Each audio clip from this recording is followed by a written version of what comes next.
Então vamos lá, deixa eu iniciar aqui. Então, muito boa tarde a todos, a todas. Eu quero aqui dar início à sessão solene de defesa de dissertação de mestrado no PPGD aqui da Universidade FUMEC, a banca de defesa do mestrando Nazário Nicolau Maia Gonçalves de Faria, que vai tratar do tema contagem recíproca do tempo especial entre regimes previdenciários. O direito à conversão de tempo especial em comum decorrente de atividade exposta a risco à saúde ou à integridade física. De início aqui, eu já congratulo a participação e pedindo licença aos demais, certamente, para agradecer efusivamente a participação do queridíssimo amigo, professor, doutor, doutrinador, juiz federal e tantas outras, né, qualificações, José Antônio Savares, que nos brinda aqui como professor externo convidado. Esteja sempre bem-vindo aqui à nossa faculdade. Igualmente, eu saúdo o não menos ilustre professor Carlos Vitor Musi Filho, meu colega, triplamente colega, ou talvez até mais, né, se for olhar algumas coincidências, meu colega procurador de Estado de Minas Gerais, meu colega professor do PPGD da FUMEC da graduação, meu colega vizinho de escritório, meu colega que compartilha as paixões futebolísticas, e aí vai um rosário de outras qualificações, né? Muito obrigado por participar. Quero agradecer também aqui os demais participantes presentes. Eu vejo aqui os familiares do mestrando. O mestrando acho que caiu, não sei se ele conseguiu retornar aqui. Eu acho que Ali ele não sim. retornou. Professor, estou te ouvindo. Retornou sim. sim. Está ouvindo? Conseguiu. Estou vendo aqui, já entrou de início os pais do mestrando. Eu o saúdo aqui, a esposa também, provavelmente os filhos estejam presentes, todos os demais presentes, alunos e alunas. É sempre um motivo de festa, de júbilo, né? Esse momento, que é um ritual de passagem importante, né? Mas mais do que isso, a possibilidade de que se possa apresentar com qualidade um trabalho à comunidade jurídica, acadêmica, né? Que foi pensado, refletido e trabalhado durante todo esse tempo. Eu vou dar a palavra inicial, né, só para saudação do professor Savares, do professor Carlos Vitor, e se estiverem de acordo, nós já damos início à defesa de dissertação com a exposição do mestrando Nazário. Professor Savares. Muito boa tarde a todos, boa tarde em especial ao professor Dr. Marcelo Barroso, querido amigo, muitíssimo obrigado pelo convite honroso para participar do programa de pós-graduação da FUMEC, num momento tão especial, tanto para o mestrando quanto para o orientador, que é a da defesa da dissertação de mestrado. Me alegra muitíssimo, muito obrigado pelo convite. Professor Dr. Carlos Vitor, saudações. Hoje falo de Foz do Iguaçu, oeste do Paraná, e até agradeço de maneira especial também a gentileza pelo ajuste na data, porque foi por conta dessa viagem aqui que eu solicitei ao nosso presidente da banca para que, eventualmente, possibilitasse a minha participação e que a banca se realizasse nesse horário. Então, cumprimento aos professores doutores e também um cumprimento muito especial ao mestrando Nazário, desejando todo sucesso na continuação da sua jornada acadêmica, a começar por esse ato importantíssimo, e a todos presentes da mesma maneira. Obrigado, professor Marcelo. Obrigado, professor Savares. Professor Carlos Vitor. Eu sou Marcelo Barroso, agradeço mais uma vez a honra de participar de uma banca, hoje na companhia tão ilustre do professor Zé Antônio Savares, que tem a honra de conhecer, e como talvez não, certamente, né, o mais, digamos assim, descapacitado para tratar de tão altos temas previdenciários aqui. Tenho certeza que muito aprenderei com os examinadores e também com o Nazário, a quem já antecipo aí meus parabéns pelo trabalho bem feito e desejando a ele uma ótima defesa da sua dissertação e dando a boa tarde também a todos os presentes aqui. Obrigado, professor. Obrigado, professores. É sempre uma honra tê-los aqui. São amigos, diletos amigos, e profundos conhecedores, né? Tenho certeza que será uma tarde de trabalhos profícuos, né? E, como eu disse, quem vai sair ganhando aqui é realmente a comunidade acadêmica, a comunidade jurídica.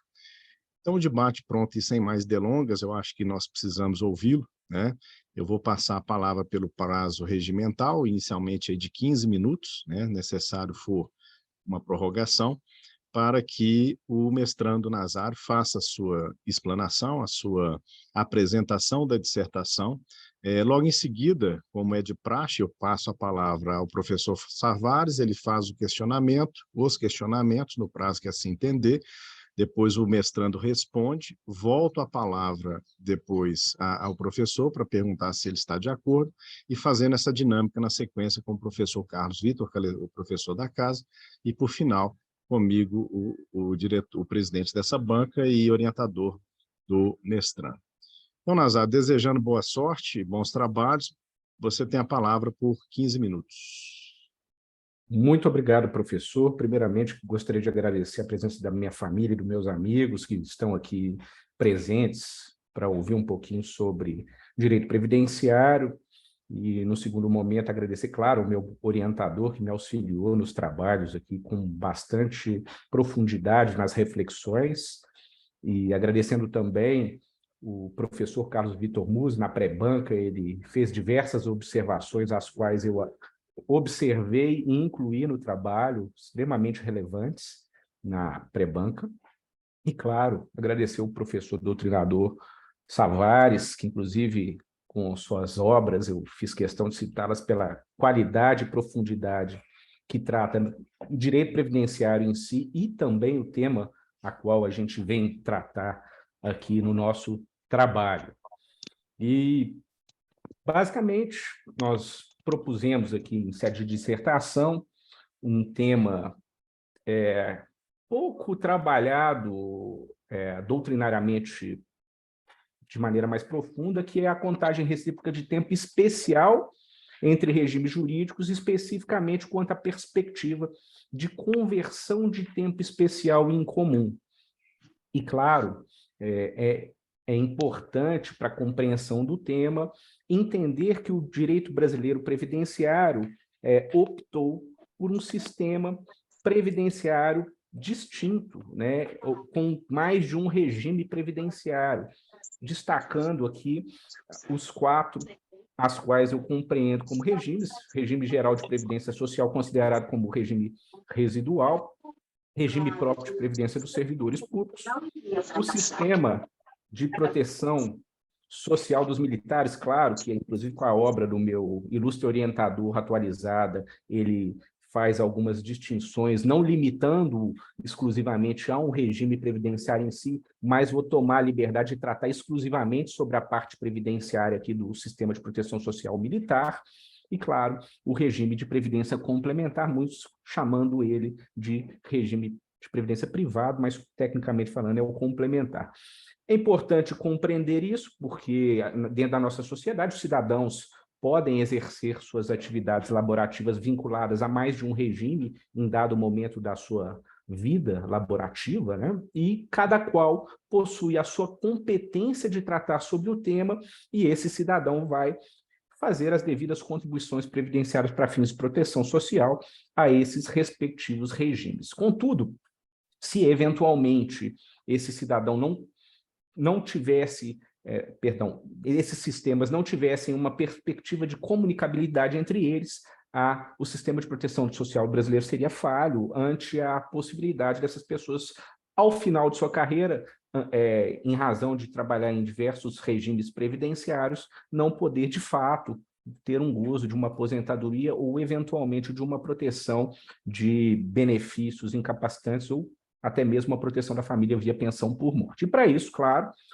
foi pensado dentro da espécie brasileira previdenciária na contagem recíproca de tempo, que basicamente permite essa comunicabilidade entre os sistemas. Lembrando aqui, claro, que quando a gente fala sobre isso, a gente precisa estabelecer a distinção entre os modelos previdenciários, né? Que é o modelo básico de previdência social e o modelo complementar. Importante isso aqui nesse registro, porque o modelo de previdência complementar, ele não é um modelo de cunho obrigatório, decorrente necessariamente de uma relação de atividade laboral a depender do sistema de previdência complementar, e por isso ele, inclusive pela sua própria característica de um sistema de correlação capitalizada, né, da contribuição para fins de uma criação de um monte-mor para percepção no futuro de proteção social, ele não tem essa característica própria dos modelos básicos de previdência social brasileiro, que trabalham aqui sim com o sistema obrigatório de vínculo obrigatório, de contribuição obrigatória,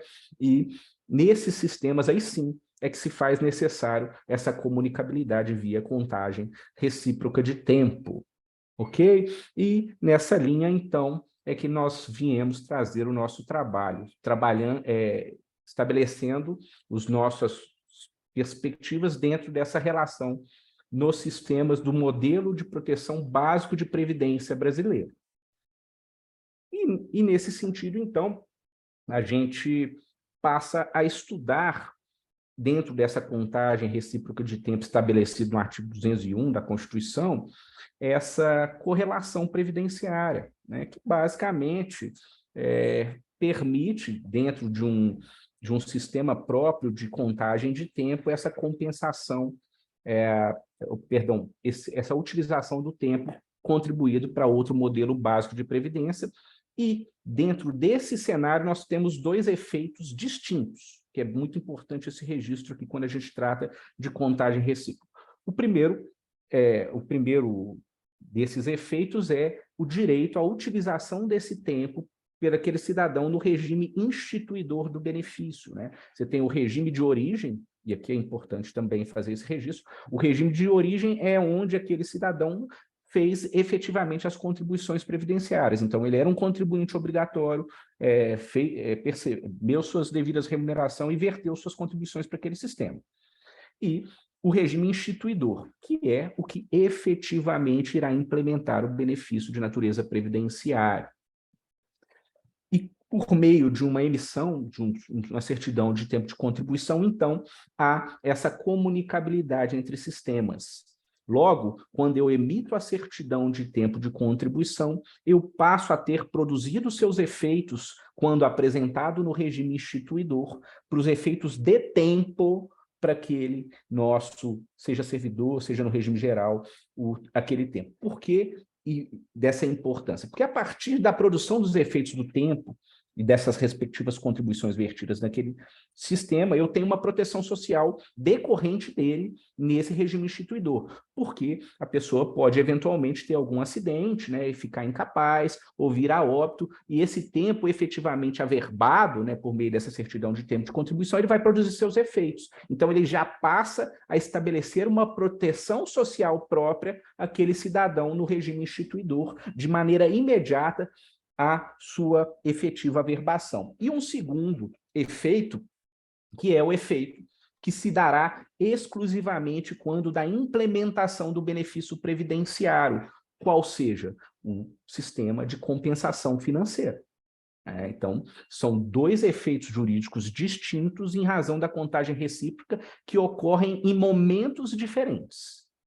E é importante a gente esclarecer que o cenário aqui do nosso trabalho, ele deu uma ênfase maior a esse primeiro efeito do sistema de averbação, da contribuição, da contagem recíproca de tempo, né, que é exatamente os efeitos do tempo previdenciário, e não dessa contagem, da compensação tributária decorrente da implementação propriamente dita desse benefício previdenciário. E para isso, então, a gente passa a tratar sobre o tempo, né? Essa relação do tempo que ela tem suma importância no direito previdenciário, seus efeitos jurídicos, porque essa relação contributiva, ela vai ensejar em uma maior ou menor proteção social daquele cidadão no tempo, porque o tempo de contribuição, e aqui eu tomo a liberdade de tratar dessa forma, não obstante até 1998, no regime próprio, se tratar como tempo de serviço, com a emenda constitucional 20, há essa alteração da nomenclatura exatamente na correlação contributiva a partir de então. Esse tempo de contribuição, ele produz esses efeitos jurídicos de maneira distinta a depender dessa relação de tempo. E é nesse sentido que a gente trata aqui dessa contagem recíproca. Porque quando a gente trata de tempo comum, é uma relação muito simples.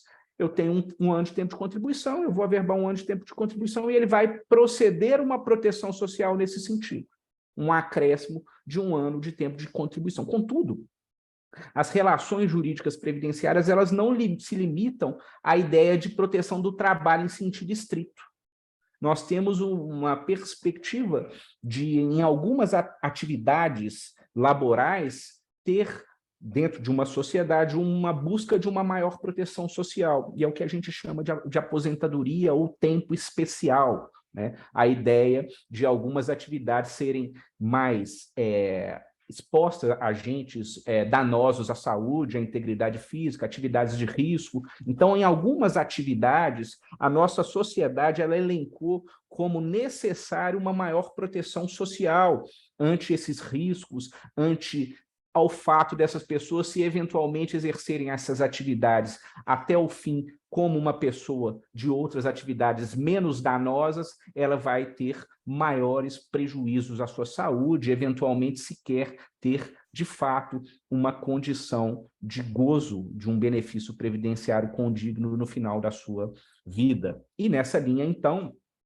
se trabalha com o que a gente chama de princípio da prevenção, que é a busca de uma proteção desse cidadão para que ele tenha um tratamento diferenciado do seu tempo para fins de proteção social, exatamente para que ele, lá na frente, tenha uma vida final condigna. A aposentadoria especial busca essa proteção social em relação a isso, e é desse tempo que nós estamos tratando aqui no nosso trabalho, porque essa relação de tratamento de tempo especial, ela tem formas distintas legais de tratamento em relação a cada um desses nossos modelos básicos de previdência, né? O modelo regime geral de previdência tem lá no seu artigo 57 e seguintes, da 8.213, um tratamento de um tempo especial pré-estabelecido. Os regimes próprios de previdência, agora, com as suas atribuições e competências pós-emenda constitucional 103 de 2019, trabalharão também dentro das suas diretrizes o tratamento desse tempo especial, alguns deixando de levar isso em consideração, por exemplo, para fins de conversão de tempo, que é o nosso bojo principal aqui do trabalho, e o sistema militar, que fica aqui uma curiosidade, que até o advento do ano de 2001, permitia, no sistema das Forças Armadas do Brasil, um tratamento diferenciado para aquele profissional do Exército de atividade médica. Ele tinha um direito de um acréscimo de tempo em razão da sua atividade médica. Então, mesmo dentro das Forças Armadas, era visto como necessário uma maior proteção social dessas relações de atividades laborativas submetidas a esses agentes. E cada respectiva norma tratando à sua maneira essa proteção, quando se trata de contagem recíproca de tempo, surgem alguns questionamentos. Como tratar, então, nessa relação de contagem recíproca esse tempo especial? Isso foi, por muito tempo, uma dificuldade de tratamento, eis que se discute a questão financeira, da correlação e competência de se tratar sobre esse tema, né? Se eu exerço a minha atividade em um outro regime submetida a esses agentes expostos, como que ela vai produzir seus efeitos jurídicos em um outro regime previdenciário? Isso foi muito discutido, inclusive no artigo 96, lá da 8.213, havia impeditivos, depois atualmente existe um permissivo de tratamento desse tempo diferenciado, inclusive sobre a égide da devida regulamentação em alguns regimes jurídicos previdenciários, por exemplo, o regime próprio de previdência social até o advento da emenda constitucional 103 de 2019, sequer possuía regramento próprio sobre o assunto, sendo necessário a ser submetido ao tema ao Supremo Tribunal Federal para as devidas regulamentações via súmula vinculante número 33. Então, somente a partir dali que nós tivemos consolidado como tratar tempo especial no regime próprio de previdência, né? Então, foram várias discussões sobre esse tema, até que nós chegamos numa perspectiva de equiparação entre regime próprio de previdência social e regime geral, né? E aqui, inclusive, é o bojo principal do nosso trabalho, ante o sistema de proteção social dos militares ainda ter dificuldade em tratar sobre esse tema, né? Nós temos aí, inclusive, questionamentos em congresso sobre esse ponto específico, né? Mas, entre regime próprio e regime geral de previdência, por exemplo, nós consolidamos uma correlação de tratamento equiparado, inclusive pela súmula dizendo da aplicação das normas do regime geral no que couber, né? E aí, claro, a partir da emenda constitucional 103 de 2019, eu expressamente permito esse tratamento para que não se faça eventualmente necessária a aplicação da súmula vinculante, permitindo, portanto, a contagem recíproca de tempo entre regime geral e regime próprio de previdência do âmbito de tempo especial. Contudo, ainda passível de discussão, professor, vou precisar de alguns minutinhos só para finalizar, tá? Passível de discussão a questão da conversão de tempo especial em comum, né? Por dois fatores. Primeiro, porque é um tema no regime próprio de previdência razoavelmente recente, decorrente do tema 942, que permitiu, agora em 2020, o tratamento não só diferenciado do tempo, que já era permitido via súmula vinculante 33 ao regulamentar o artigo 40, parágrafo 4º da Constituição, como passa a permitir, portanto, que esse tempo seja convertido. Contudo, o tema 942 não enfrenta expressamente a questão da contagem recíproca de tempo com tempo convertido e como trataríamos esse cenário. Quem enfrentou esse tema foi a TNU. A TNU enfrenta esse tema no julgado do tema 278, né? Lá no 278, ela permite, então, quando se trata da discussão de regime próprio e regime geral de previdência, e aqui o regime próprio, para deixar muito claro, é o regime federal, que era a atribuição de competência da TNU, inclusive, ela permite essa tratativa de tempo, né? Então, ele passa a fazer jus à conversão de tempo especial em comum em contagem recíproca. E ela define uma metodologia para tanto, né? Lá no 278, eles dizem expressamente o seguinte, que cabe ao ente de origem estabelecer os regramentos daquele tempo como tempo especial, cabendo ao ente instituidor aplicar via artigo 96, inciso 11 da 8.213, se aquele tempo vai ser considerado especial e se ele vai poder converter de acordo com a regra do ente instituidor. Esse tema, em tese, resolveria o problema. A grande questão é que a portaria 1467, recente agora de agosto de 2022, traz a interpretação da União quanto ao tema. E ela diz expressamente o seguinte, aliás, antes dela, quando veio a nota técnica 792 da União, que já tratava sobre esse tema, ela afirma, e foi consolidada pela portaria 1467, que para fins de contagem recíproca de tempo especial, para fins de conversão, é necessário a reciprocidade. Eles trabalham com aquela questão da bilateralidade de tempo. Então, para eu converter, um ente precisa permitir, né? O ente de origem tem que poder converter e o ente instituidor também. Se isso não for permitido, na concepção da portaria 1467, isso não seria permitido. E aqui é a nossa grande divergência, em dois pontos.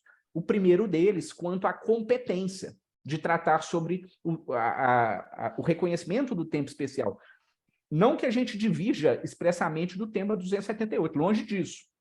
Eu até acabo convalidando e encaminhando para a mesma linha, para dizer o seguinte, tudo bem, o ente de origem que tem a maior informação sobre as atividades laborativas exercidas pelo aquele cidadão, especialmente no regime próprio, ao qual, em geral, quem emite a documentação é o próprio regime, né, o ente federativo, que seja encaminhando para a autarquia, seja na administração direta do regime, ele vai ter todas as informações para atrelar ao documento que vai encaminhar conjuntamente a certidão de tempo de contribuição. Então, ele consegue consolidar com mais facilidade esse tempo. E, por isso, ele permite auxiliar o ente instituidor para esse tratamento. Contudo, nós compreendemos que a competência é exclusivamente do regime instituidor por um motivo simples. Desde a Emenda Constitucional 103 de 2019, não há mais restrição de tratamento de tempo pelo regime instituidor. Cabe a ele definir suas regras. E ele, sim, vai definir se aquele tempo é especial, ele, sim, vai definir se ele pode ou não converter. Há possibilidades, inclusive, de conversões de tempo pós-Emenda Constitucional 103 de 2019, se assim o ente instituidor, o regime próprio, que está aí tratando de suas reformas, permitir. E aqui cabe, inclusive, não só esse argumento de competência, mas a própria essência da aposentadoria especial propriamente dita, dentro do cenário que a gente trabalha do princípio da prevenção, sabe, professores? A ideia aqui é de uma maior proteção social.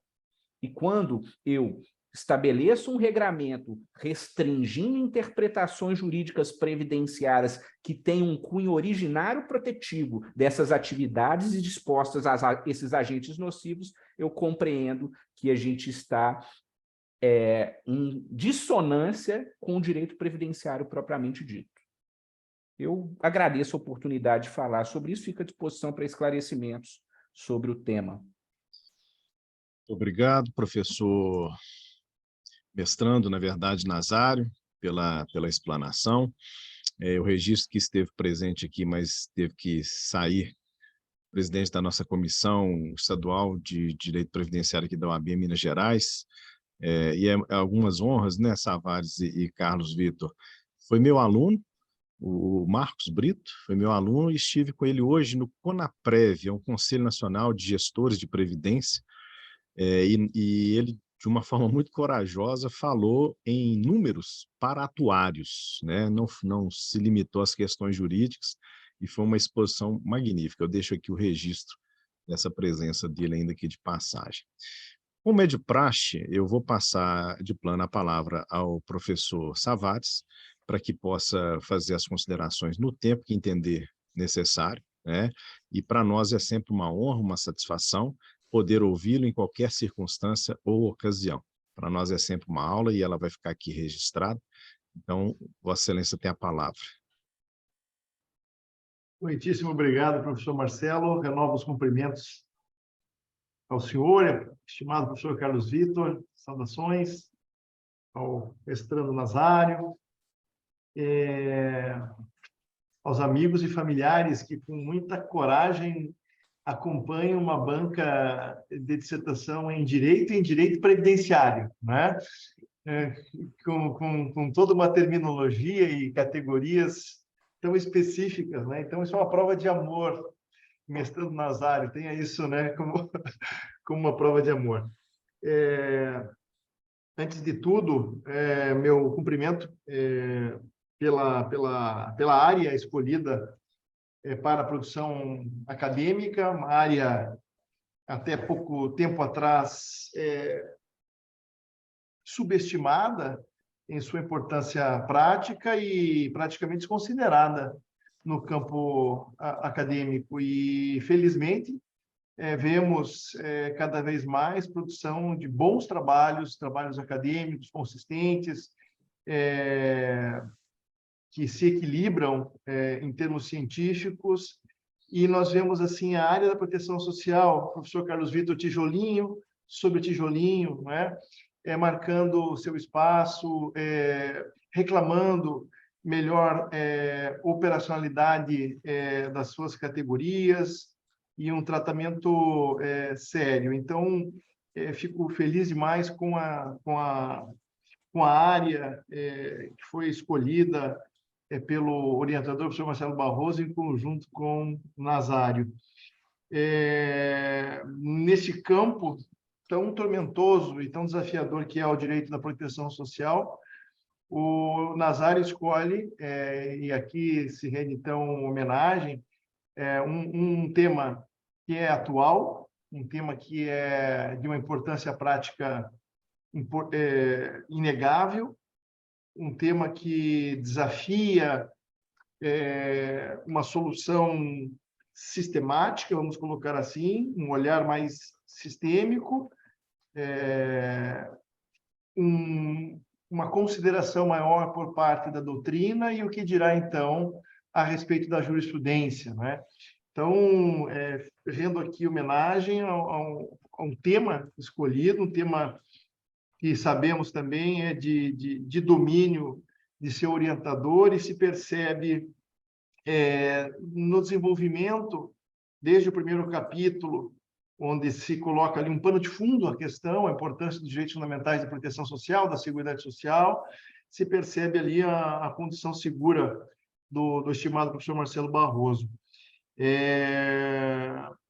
Eu vislumbrei no trabalho, e sigo aqui, né, professor Carlos Vitor, naquele momento inicial de elogios, né? Sabe, né? Então, vislumbro no trabalho, e que, aliás, ficou muito claro aqui, ó, o domínio que tem o Nazário sobre o tema. É um domínio impressionante. Então, o trabalho se encontra atualizado. É um trabalho que inspira e passa toda a confiança, porque se percebe ali a atualização do mestrando, a pesquisa necessária, acompanhando o que há na doutrina sobre o tema, o que há na jurisprudência, inclusive com referência ao tema 278 agora da TNU, tema recente, e os ulteriores, né, ulterior, nota técnica e etc., agora do ano de 2022, e o parecer da União no sentido contrário. Isso tudo alegra, porque se ressente, quando se estuda esse tema, de um trabalho que lhe passe essa segurança que é passada pela dissertação. Penso que o recorte epistemológico se encontra perfeitamente justificável, é um tema preciso, as fronteiras daquilo que foi proposto a se analisar foram bem delineadas desde o começo, a metodologia empregada, o método jurídico dogmático que faz referência, seja no resumo, depois na introdução, se revela o mais adequado também para o desenvolvimento do trabalho. Eu colocaria apenas um ponto ou dois para reflexão futura, Nazário, junto ao professor Marcelo Barroso, em primeiro lugar, quanto ao trabalho, apenas uma questão de estrutura do trabalho. Me parece ali que o capítulo 5 poderia fazer parte, eventualmente, do capítulo 4, porque todos os capítulos se encontram ali com a mesma densidade, com o mesmo espaço, vamos colocar assim. E o capítulo 5, quando você fala ali da conversão do tempo especial, da contagem do tempo especial, ele poderia, eventualmente, ser agregado ali ao capítulo 4, ficaríamos em 4 capítulos, mas isso daí é uma coisa para ser conversada com o seu orientador e, se assim entender inconveniente. O que eu poderia pensar de maneira crítica agora, no sentido de apontar uma eventual um voo maior, não que seja indispensável, mas eventualmente uma literatura estrangeira, né? Eu sei que você coloca ali, e até na sua introdução faz referência a uma pesquisa e tal, e eu concordo que os grandes autores, os autores que se dedicam à temática, a começar pelo seu orientador, passando por Adriane Bramante, Diego Schuster, enfim, que esses autores foram trabalhados, foram mencionados. Talvez pudesse com eles até haver um diálogo maior, mas eu reconheço que a doutrina pátria ela foi tratada de maneira, não vou dizer exaustiva, seria pretensioso, mas me parece que você foi muito feliz na pesquisa, na escolha dos autores. Me parece que encontrou os autores que respondem por essas questões, que buscam oferecer respostas a essas questões. Eu fiquei assim com um gostinho isso aqui já é para um outro estudo teu, assim, de perceber o trato desse tema eventualmente, ou se não há o trato desse tema fora do Brasil, e por que não há o trato desse tema fora do Brasil. Me parece nada que comprometa o trabalho, mas que poderia contextualizá-lo, contextualizar o leitor, o pesquisador, quanto a uma eventual problemática ou não problemática fora do Brasil. Mesmo alguns autores de fora poderiam robustecer, talvez assim, a linha seguida pelo trabalho, quanto da fundamentalidade do direito de proteção social, das consequências disso no que diz respeito aos direitos previdenciários, aos direitos que são adquiridos após anos de contribuição, não é? E isso torna muito abre espaço para mudança de regimes, etc. E há autores que trabalham especificamente esse ponto, e alguns deles trabalhados pelo professor Marcelo na sua tese de doutorado, que você também menciona. Dito isso, então, na bibliografia, ou nas referências ali, uma eventual curiosidade. Eu quero ver como é que é esse negócio aqui, se tem ou não tem. Eu sei que nós vivemos no mundo real e não no mundo ideal, né? Mas eu estou cumprindo meu papel aqui, você, por favor. Ai. Esse momento, ele é um pouco dolorido, mas é muito breve, então não tem problema não, né? E é apenas uma consideração, uma sugestão para enriquecimento de um trabalho que se mostra muito consistente.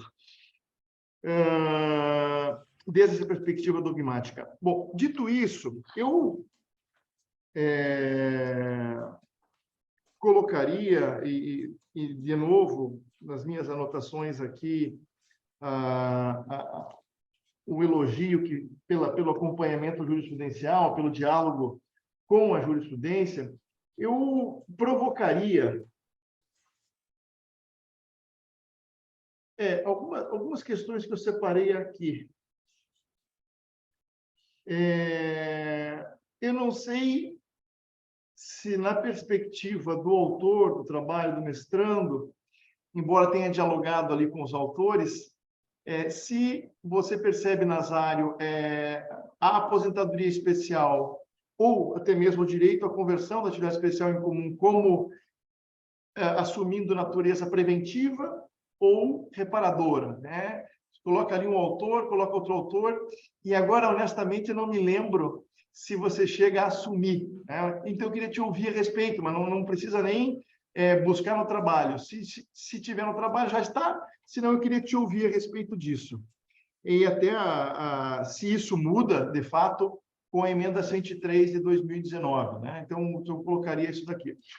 O ponto que me parece talvez trouxesse um reforço a esse pensamento da possibilidade, o pensamento da possibilidade da conversão do tempo especial em comum na contagem recíproca, talvez deva ser buscado nas primeiras decisões do Supremo Tribunal Federal, quando tratou quando nós fomos interpelados com os primeiros problemas envolvendo essa temática. E, salvo engano, professor Marcelo, até onde eu acompanhei pela prática, daí como juiz federal, e depois em alguns escritos, mas porventura pode haver em tempo anterior, mas a primeira onda que nos trouxe a discussão quanto à possibilidade de conversão do tempo especial em comum na contagem recíproca foi a questão,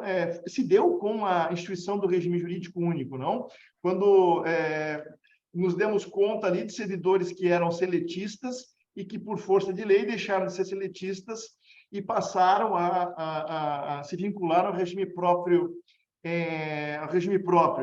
Então, ali foram os primeiros problemas.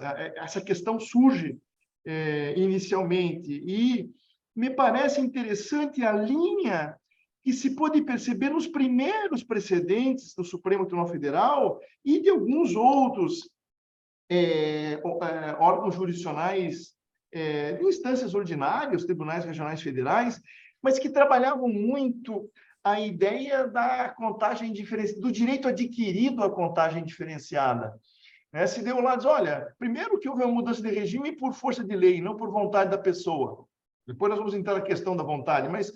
E segundo, dizia o Supremo, que o tempo de serviço deve ser medido pela lei vigente ao tempo do fato, então um pouquinho de tempus regiactum, aqui um pouquinho de direito adquirido, e se percebia, e eu procurei fazer uma construção nesse sentido, que o direito à aposentadoria especial se expressava por dois caminhos, ou o direito ao benefício em si, uma vez cumpridos os requisitos legais, ou o direito à contagem diferenciada, esse que se obtém a cada dia de trabalho e que se incorpora ao patrimônio do trabalhador. Então, esse link do direito adquirido à contagem diferenciada, essa linha que se pode perceber em algumas decisões da Suprema Corte, talvez fortaleça a argumentação quanto ao direito a ter a conversão do tempo especial em comum no caso da contagem recíproca.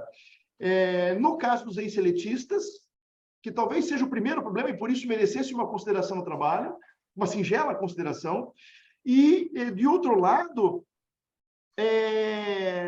levar adiante para situações que não correspondem à mudança de regime por força de lei, mas que seguem a linha de raciocínio do direito adquirido à contagem diferenciada. Quem faz um trabalho muito interessante sobre isso, não sei se chegamos a trocar essa figurinha, professor Marcelo Barroso, mas é um trabalho do professor Ingo Sarlet sobre segurança jurídica, direito previdenciário, em que ele faz uma referência à doutrina, a dogmática constitucional alemã, que vislumbra essa tutela aos direitos, então, expectados, essa tutela aos direitos de informação, essa tutela ao direito à contagem diferenciada no direito à propriedade. Esse é um link muito interessante, que talvez numa nota de rodapé, eventualmente, se assim entender necessário, poderia ser mencionado como um trabalho que tem um link importante, e como você já faz a menção, professor Ingo, mesmo no seu trabalho, ganharia apenas ali mais uma referência. Da minha parte, estimado professor orientador, seriam apenas essas as minhas sugestões. Eu gostaria apenas de ouvir do nosso mestrando a natureza dessa aposentadoria especial e se consegue perceber no direito à contagem diferenciada se há um benefício da dúvida a essa tese do direito adquirido à contagem diferenciada para fortalecer a tese da contagem recíproca. Não mais. Muito obrigado. Obrigado, professor Savares. Muito profundo, profícuo, como sempre, intervenções brilhantes. Eu passo a palavra ao mestrando Nazário para responder aos questionamentos e às colocações do professor Savares. Muito obrigado, professor. Muito obrigado, professor Savares, pelos encaminhamentos, as críticas ao trabalho, as sugestões. Achei muito bem colocadas. Aliás, até interessante essa questão lá da RJU. Quando eu estava escrevendo, eu não me lembrei. Mas aqui está meu pai, Meu pai é da Universidade Federal de Minas Gerais e ele era exatamente essa situação que você está me colocando aqui. Ele era CLT, foi implementado o RJU e ele é da engenharia. E ele teve o tratamento exatamente diferenciado do tempo no período CLT até a implementação do regime jurídico único, e a partir dali eles trataram o tempo dele como tempo comum. De fato, isso é uma realidade, e essa lembrança do professor foi muito bem colocada, até me lembrou de um caso da minha própria família sobre o assunto, e realmente merece uma citação no trabalho, não obstante ter sido compulsória, e eles nem sequer ter trabalhado naquele primeiro momento. Hoje eles deram uma correção mais clara na norma sobre a questão da certidão de tempo de contribuição, como trabalhar a contagem recíproca e a compensação financeira entre os dois regimes, né? Naquela época eles fizeram a coisa meio de qualquer jeito, era objeto, inclusive, de ação direta de inconstitucionalidade que acabou não sendo julgada, né? Lá do RJU, mas, de fato, é importante essa inclusão, ainda que seja numa citação breve no trabalho, e eu farei e absorverei essa sua colocação de suma importância para o trabalho. E a ideia também do Ivo Saret de a gente trabalhar com um pouco mais de profundidade esse tema aí. Não sei se eu vou ter a competência suficiente para tratá-lo dessa forma nesse trabalho, para dizer da questão do direito adquirido em relação a essa discussão, acho que denota uma profundidade bem grande sobre o tema, ante a voluntariedade daquele cidadão em se submeter a um novo regime, se aquilo ali ainda garante a ele esse direito adquirido, né? E eu compreendo, inclusive na mesma linha do professor, que a discussão do direito adquirido, quando se trata historicamente do tratamento do tempo no direito previdenciário, uma coisa é de concessão de benefício e outra coisa é o tratamento do tempo no direito previdenciário. E, historicamente, toda vez que se tratou de tempo, inclusive no Supremo Tribunal Federal, ele estabeleceu uma regra chamando aquilo de direito adquirido. Eu posso dar o exemplo aqui da questão dos 17% da magistratura, por exemplo, foi julgado recentemente no Supremo, informando que aquele aumento de tempo ele incorporava ao patrimônio jurídico do magistrado e que ele vai... Sim. E que ele poderia utilizar ele a qualquer tempo. A questão do professor até 81, por exemplo, que são 2 julgados da Suprema Corte que permitiram a manutenção desse tratamento diferenciado de tempo, ainda que pós-revogação, e sem o direito adquirido à concessão do benefício em razão daquele tempo. Então, eles fizeram uma distinção muito clara do que é direito adquirido do tempo e o que é o direito adquirido concessório de benefício. E nessa linha, tudo isso que o professor falou para a gente aqui é de suma importância. Compreendo nessa linha de uma permissiva e uma maior reflexão, inclusive, do próprio trabalho nesse ponto, que fruto disso me colocaria em xeque em algumas reflexões que eu mesmo trouxe ao trabalho, se eu interpretar essa questão de um direito adquirido propriamente dito desse tempo, quando da correlação de regimes.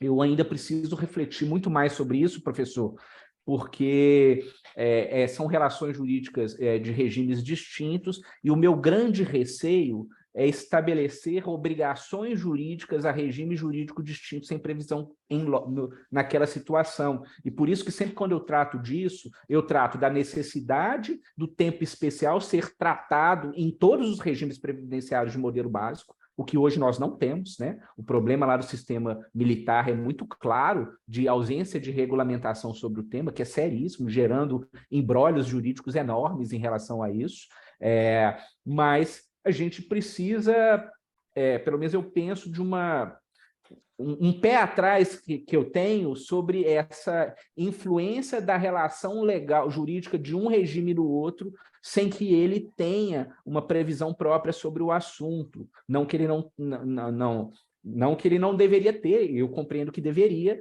mas a minha discussão de competência me limita um pouco quanto a essa interpretação, sabe, professor? Eu estou muito nessa linha de necessária a questão da prevenção ou da reparação, né? E aí eu vou entrar no seu questionamento de imediato sobre o tratamento de tempo especial.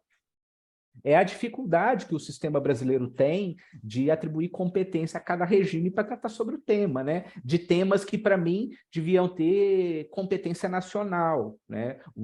A necessidade do tratamento diferenciado de tempo, ele não advém do regime, ele advém da atividade, né? Se a atividade submete aquele cidadão àquele risco, claro, ele tem que ter aquele tratamento diferenciado, senão nós estamos submetidos a uma relação. Aliás, eu até defendo a inconstitucionalidade da emenda constitucional 103 sobre esse tema, sabe, professor?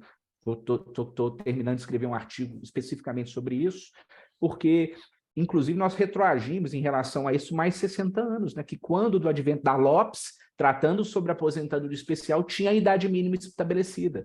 E eles perceberam em menos de 2 anos que aquilo impedia a prática do objetivo claro do que era a aposentadoria especial, que ele tinha 2 elementos próprios, e eu não acho que eles são contraditórios, e daí não estou fugindo da pergunta, tá, professor? Eu tô tentando responder da forma que eu realmente compreendo o tema. Eu não entendo que é conflitante compreender que a natureza preventiva e reparadora elas convivam dentro dessa relação jurídica. Porque, claro, nem sempre a gente vai atingir o objetivo principal da norma, que, na minha concepção, claro, é ser preventiva, é perceber a necessidade de, numa relação de direitos fundamentais sociais, proteger o polo que, de fato, é o objetivo previdenciário. Nós temos um fruto de uma autossustentabilidade do sistema numa relação econômica que realmente é importante, mas o polo principal da relação previdenciária é o cidadão. E a gente precisa, de fato, ter como foco essa natureza preventiva que, para mim, perdeu com a emenda constitucional 103. Ela retroagiu ao estabelecer essa idade, já estabelecendo, para mim, natureza reparatória, e ainda, se eu venho refletindo, se ainda assim a gente consegue atingir a natureza reparadora. E, na minha percepção, muitas vezes nem isso a gente vai conseguir. Nós vamos ter que rediscutir o que é a aposentadoria especial. Aliás, a professora Adriane, no livro dela, já vem questionando esses pontos, né? Da nova natureza jurídica da aposentadoria especial pós-emenda constitucional, que ela já não tem mais uma natureza preventiva, que ela não permite mais uma retirada. A gente consegue ver isso com muita clareza quando a gente trata do trabalhador de mina subterrânea, né? Que antes saía com 15 anos numa relação de trabalho que normalmente ele tem que ser jovem por causa da força física, se aposentava entre 40 e 45 anos e agora vai ter que ir a 60 anos. Será que a gente está discutindo realmente a natureza preventiva? E será que é reparadora também? Porque o tipo de exposição ao agente desse cidadão, por exemplo, é gravíssimo. Ele vai ter um custo da sua vida muito grande, e mais do que isso, ela permite, no caso da emenda constitucional 103, uma concessão de benefício a menor. Eu não só impeço ele de aposentar mais cedo, como estabeleço uma regra que, na prática, vai impedir esse cidadão de se aposentar, porque ele vai atingir lá, vamos dizer, numa situação mágica, 60 anos lá, com os 25 anos de tempo de contribuição. Quando ele fizer a conta do quanto ele vai receber, ele vai falar: isso não é suficiente para tratar meus problemas de saúde advindo da minha atividade, mas a minha família. Eu vou continuar trabalhando efetivamente pela necessidade. E por isso, na minha visão, a gente está com dificuldade de considerar tanto de natureza preventiva quanto reparadora hoje, em razão da emenda constitucional 103, professor. Professor Savares. Satisfeito, professor Marcelo. Felicito uma vez mais o mestrando e ao senhor também pela produção. Muito bem. Essa fala do professor Savares com as observações, elas demonstram o carinho, né, o zelo, o compromisso, o profissionalismo que tem o professor com a leitura do trabalho, com a divulgação do conhecimento. Não à toa foi convidado para compor a banca e certamente serão considerados, né, para momentos certos. Tem muita coisa, o caderninho ali do Nazar já está grande, sugiro pegar outro caderno, porque vem agora o professor Carlos Vitor Musi Filho. Tá? Então, com a palavra, o professor Carlos Vitor, para suas considerações, mas eu gostaria, antes de explicar, que aqui no PPGD da Universidade FUMEC, né, no programa de pós-graduação, nós temos uma pré-banca, que é uma banca de qualificação.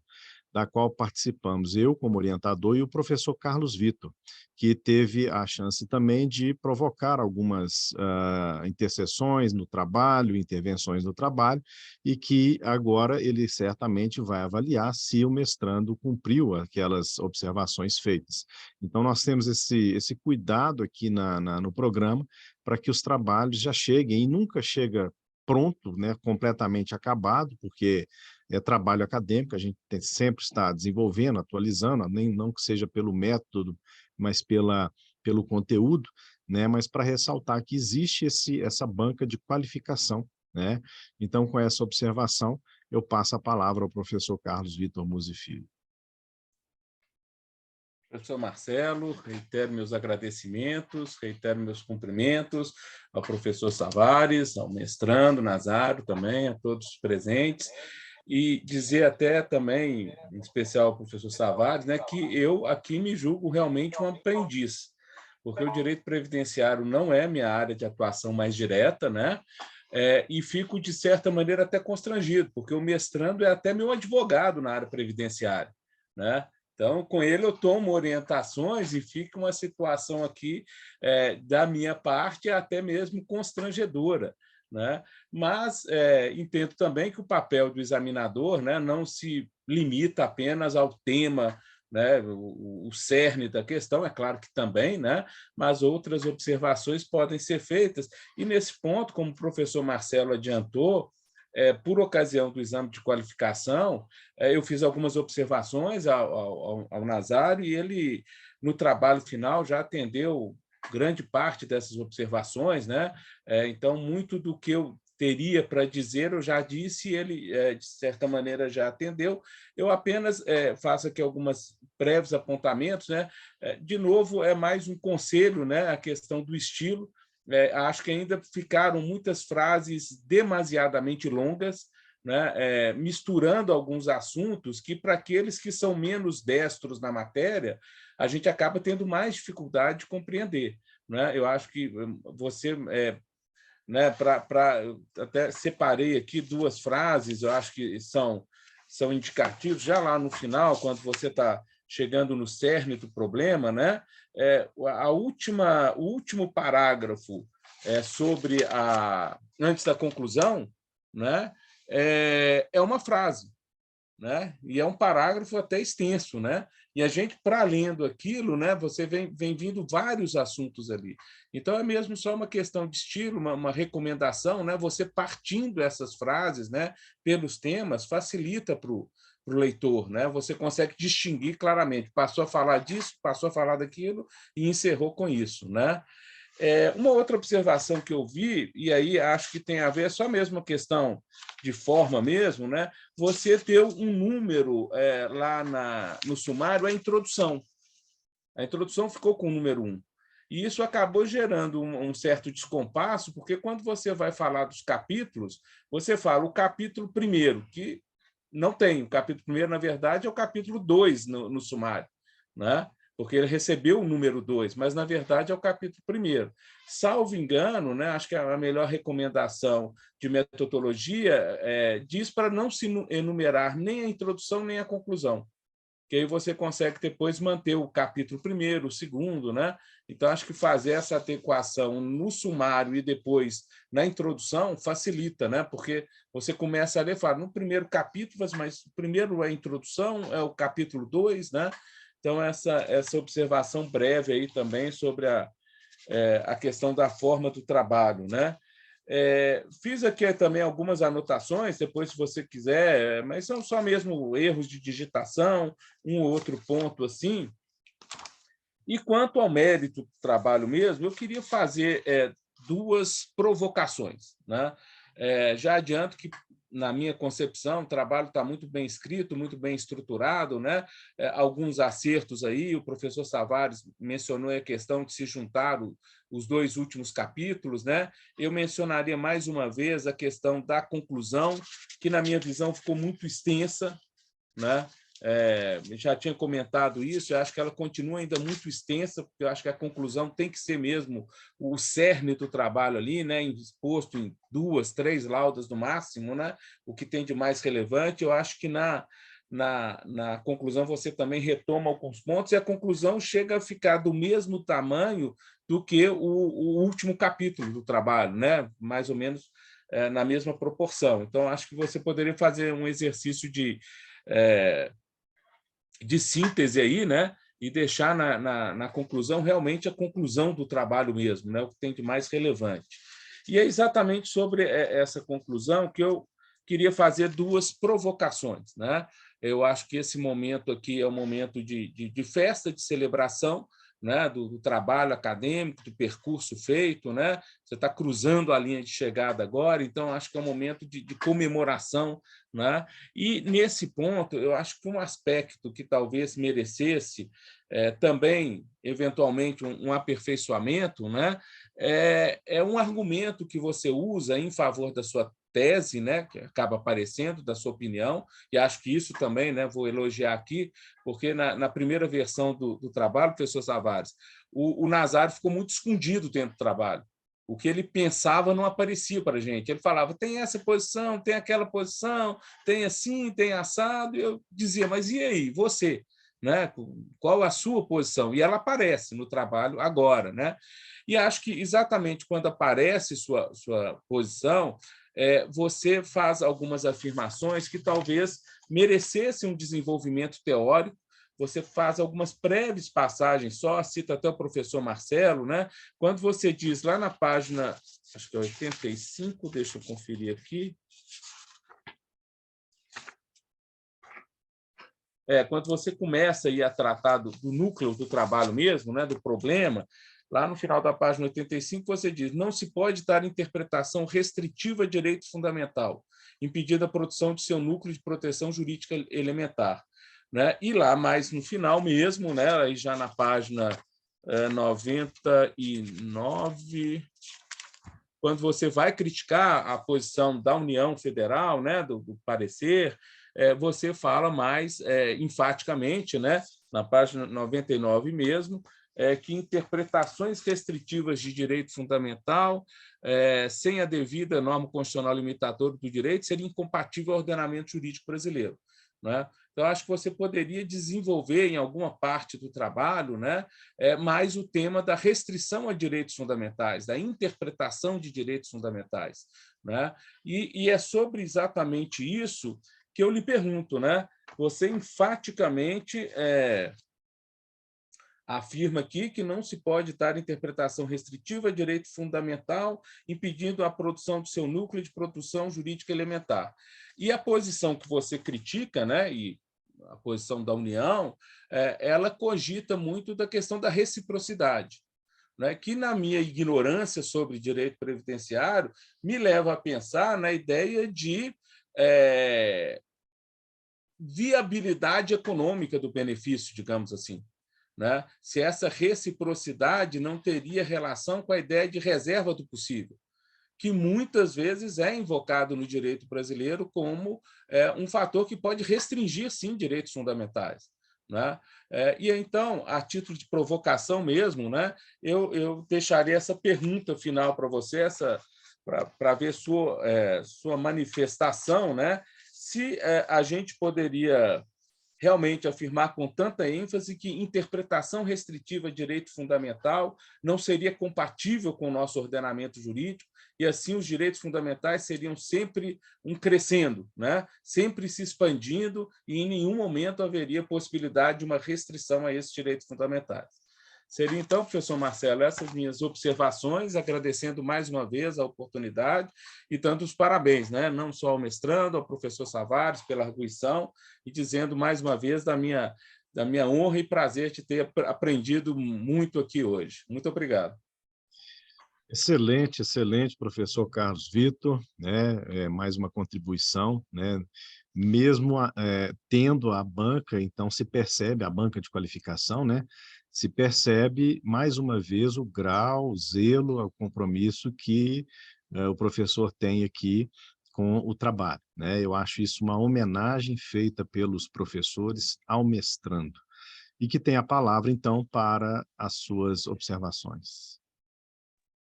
Muito obrigado, professor. Eu vou agradecer primeiramente as perguntas do professor Carlos Vitor, as colocações dele sempre relevantes aqui nos nossos diálogos. A maioria do que ele já tinha apontado, inclusive, eu incluí no trabalho, todos muito pertinentes, passa eventualmente despercebida alguma coisa, sabe, professor? E nós vamos refletir lá para poder melhorar ainda mais essa questão. Vi que, de fato, a última frase ficou enorme, né? Para quem não tem domínio da matéria, realmente dificulta, e a ideia da gente é construir conhecimento para todos, não só para os colegas da área, e por isso eu sempre agradeço essas suas colocações sempre pertinentes sobre o tema. Em relação a interpretações restritivas do direito fundamental, é um tema que daria talvez até tem livros sobre o assunto, artigos e livros, né, sobre direitos fundamentais e as interpretações constitucionais sobre o tema, e realmente é algo para a gente eventualmente incluir com um capítulo, ou mesmo alguns parágrafos para tratarmos um pouquinho sobre esse ponto. Mas especificamente sobre o nosso tema, o 201, parágrafo 9º, lá, ele estabelece a perspectiva de contagem recíproca de tempo. E ele não limita a perspectiva de tratativa, e por isso que nós compreendemos que ali é uma garantia do cidadão de ter seu tempo trabalhado da maneira devida para fins de proteção social, dentro de todo esse cenário do princípio da prevenção e dessa reflexão que o professor Savas trouxe, se é prevenção, se pode ser reparadora, né? Tudo isso a gente acaba refletindo um pouco mais sobre isso, né? E, claro, dentro desse cenário que você trouxe para a gente, que é a questão de como pagar, né? Eu imaginei que viria, eventualmente, uma pergunta nessa linha, né? E andei refletindo sobre este assunto específico, e eu, para trabalhar um pouquinho sobre esse tempo e dizer que o permissivo,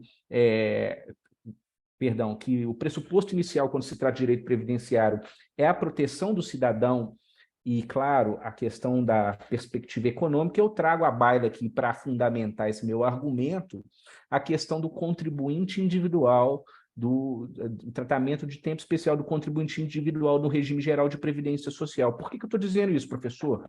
Porque lá no regime geral de previdência social há o que a gente chama de complementação tributária. Eu vou usar esse termo para facilitar para as pessoas que estão ouvindo e que não são da área, né, que trabalham com SAT-RAT, para avaliar uma complementação tributária nas situações de risco do trabalho. Né? Então, a Previdência ela tem uma complementação protetiva para esse tipo de situação para os empregados. Então, eles têm, sim, essa antecipação de aposentadoria, mas há uma compensação financeira em relação a isso. O que não existe lá quanto ao contribuinte individual foi discussões homéricas judiciais sobre este assunto, que ainda não, salvo o melhor juiz, ainda não está finalizada, e não sei se foi objeto do Supremo para ele confessar esse ponto, eu não sei te dizer, talvez o professor Savas tenha mais conhecimento para confirmar esse ponto, mas ainda é uma discussão judicial que vem sendo travada, e na maioria das decisões vem reconhecendo o direito à proteção desse cidadão, porque ele efetivamente estava exposto ao agente. Eu não poderia, nesse cenário, reduzir uma proteção de direito fundamental que está lá no artigo 57, no caso, na 8.213, que trata sobre aposentadoria especial contra tratamento em razão da atividade. Lá não diz que o empregado tem que ser tratado de um jeito, o contribuinte individual de outro, MEI de outro, nada disso. Lá fala no sentido de proteção. E, claro, para se criar uma contribuição previdenciária, uma proteção financeira em relação a isso, precisa, claro, de lei própria sobre o assunto. O professor é um especialista em administrativo tributário, muito mais do que eu, inclusive, nesse tema, e domina a matéria. Então, não que não seja viável isso. O que para mim, nesse ponto, é relevante para a questão de contagem recíproca de tempo, para a gente complementar o meu raciocínio financeiro quanto a isso.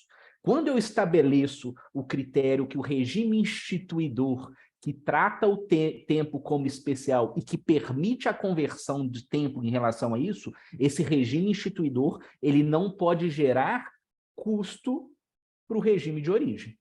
E o que eu estou querendo dizer com isso?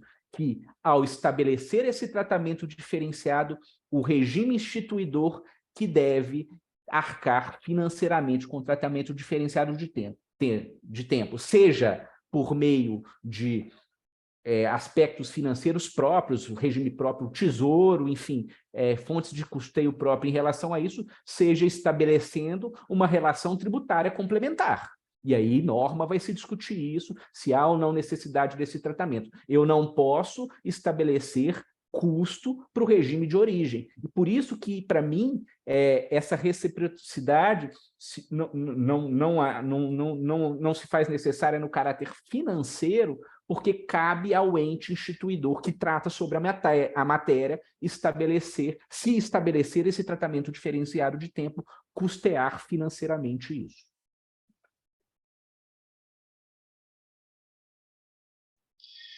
Muito bem, Nazário. Professor Carlos Vitor, para as suas observações. Não, satisfeito. Okay. Nada mais a inquirir.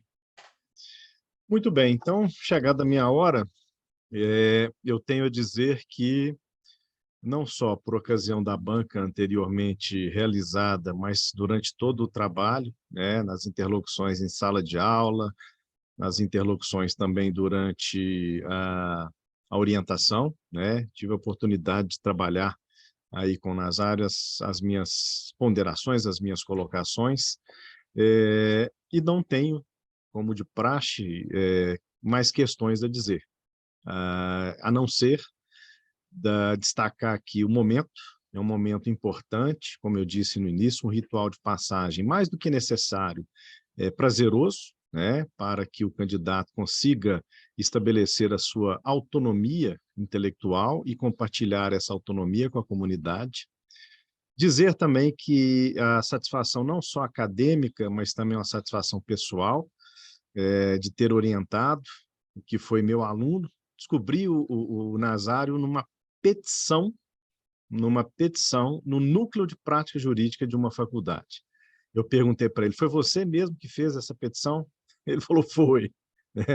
E dali eu comecei já a entrevistá-lo, daí passou a estagiário, de estagiário a advogado, de advogado a sócio, de sócio a aluno de novo, e é o mundo cíclico, né, da vida. Então, nesse momento eu também estou em júbilo por todo esse motivo. E agora, o mais importante, junto com o outro que está presente, o Herculano, que também seguiu a mesma passagem, que são aquelas pessoas com quem nós dividimos a sociedade, com quem nós dividimos. Eu falo que às vezes Savares, como eu lhe chamei de irmão, eu posso chamá-los também de irmão. Eles vão negar, eles vão falar que são filhos pela idade, né? Mas eu não trato assim, não, eu os trato como irmãos. E dizer de todo o carinho que tem com a família dele, estou vendo aqui presente a mãe, o pai, a esposa também, que sempre está presente incondicionalmente, os filhos, né? Tanto a Bela quanto o Luiz, que tiveram aí, de certa forma, privação do tempo, né? Para que ele pudesse aí escrever, mas eu acho que esse momento justifica todo aquele tempo que ele ainda não teve e certamente depois vai ter. Então, Nazário, as minhas palavras aqui são de agradecimento pela oportunidade, né, e te desejar sucesso. Eu vou te passar a palavra para que a gente possa caminhar para o final. Professor, muito obrigado pelas palavras. Eu aqui tenho que renovar meus agradecimentos pela oportunidade mesmo de ser orientado por você. Você sabe da minha idolatria pela sua capacidade técnica, né, na área, tanto sua quanto...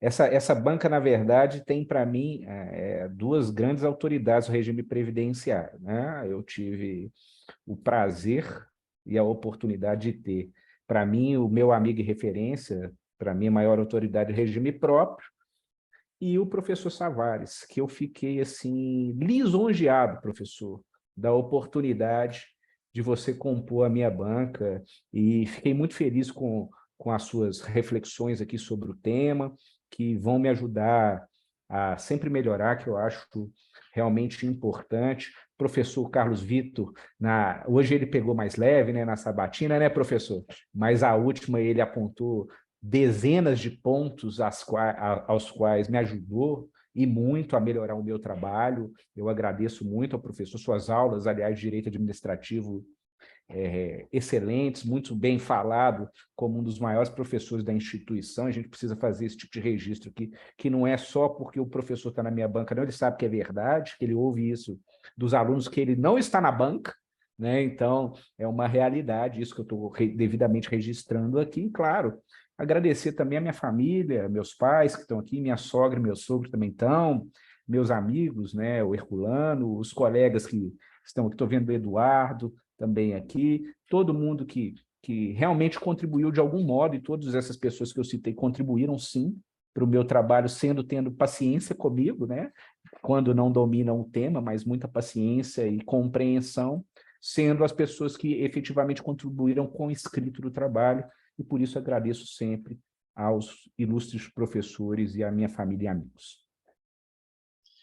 Bom, muito bem. Então, nós vamos proceder como de praxe. Eu vou colocar toda assistência aqui na sala de espera. Podem ficar aí logados, que eu vou colocar na sala de espera. Eu vou pausar também a gravação para que a banca tenha a sua privacidade necessária para poder fazer a avaliação. Então, eu vou colocar nesse momento, então peço que não saiam, fiquem logados. Deixa eu só lembrar como que faz aqui. Colocar na sala de espera, ok? Só não posso colocar os professores, né? Senão não dá certo.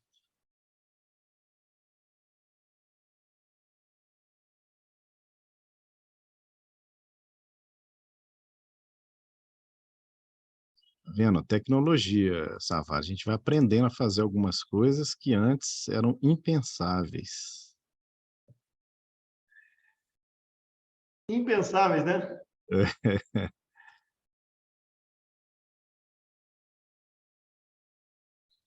Bom, acho que ficamos aqui. Deixa eu só agora dar um pause. Você é lotado em Foz do Iguaçu?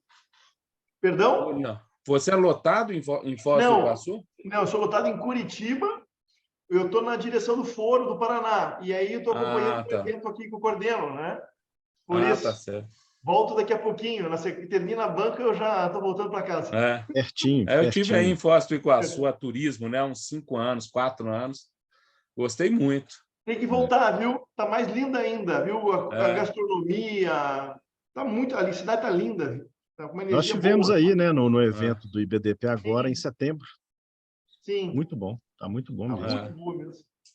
Bom, deixa eu Eu tive e admitir todos aqui. gostei muito mesmo.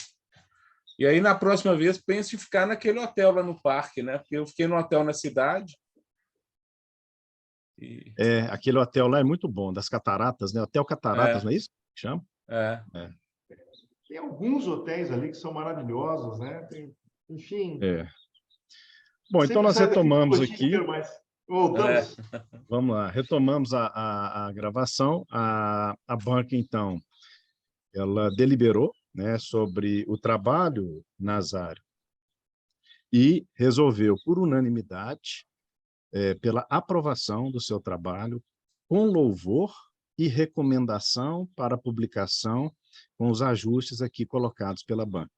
Além das anotações que você fez, nós também temos aqui a gravação que vai ficar disponibilizada, né? Te dando já aí os parabéns pela aprovação agora, mestre, né, Nazário, e parabéns a você e a toda a sua família. Eu te passo a palavra para essa consideração final. Muito obrigado, até estou surpreendido com essa conclusão aí, imaginava uma aprovação mais singela, não obstante o auxílio de todos esses professores no meu trabalho. O Savvares está me ajudando agora com as suas observações pessoalmente, porque as obras dele já me ajudaram bastante no trabalho e nas minhas reflexões, viu, professor? Obrigado. Então, é mais para renovar meus agradecimentos e, se Deus iluminar, nós vamos continuar aí produzindo cientificamente e melhorando a cada dia. Muito obrigado, Nazário. Professores, alguma consideração final? Professor Savvares, professor Carlos Vitor? Apenas felicitar. Dar os parabéns. Foi merecido. Parabéns, Nazário, parabéns mesmo. Um grande abraço. Um abraço a todos, eu agradeço. Encerra a sessão, mais uma sessão aqui no PPGD da Universidade FUMEC. Muito obrigado, Savvares, Carlos Vitor, Nazário e demais presentes. Um abraço. Grande abraço, prazer é meu.